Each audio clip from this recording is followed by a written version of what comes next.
ஃப்ளைட்டில் ட்ராவல் பண்ணுற எல்லாத்துக்கும் ஒரு டவுட் இருக்கும், நம்ம லக்கேஜஸ் எல்லாம் அதே ஃப்ளைட்டில் வருமா இல்லை செப்பரேட்டாக வருமானு. பட் இந்த டைம் நான் ஃப்ளைட்டில் ட்ராவல் பண்ணுறப்போ தான் இந்த விஷயத்த நோட் பண்ணால் இந்த மாதிரி தான் நம்ம லக்கேஜஸ் எல்லாம் எடுத்துகிட்டு போவாங்கன்னு. இதுவரை நெஞ்சில் இருக்கும் சில துன்பங்களை நாம் மறப்போம்.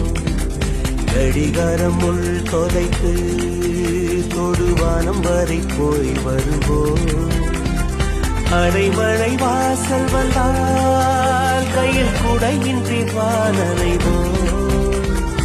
அடையாளம் தான் துறப்போம், எல்லா தேசத்திலும் போய் வசிப்போம். என்ன கொண்டு வந்தோம் நாம் என்ன கொண்டு போவோம், அடையுங்க நோடி போதும் வேற என்ன வேண்டும் வேண்டும். கலக்கற பகலானி கலக்கற அகலானி, அனல் அடிக்கிற துகுலானி நகலின் நகலானி, மழை அடிக்கிற முகிலானி, அடிக்கிற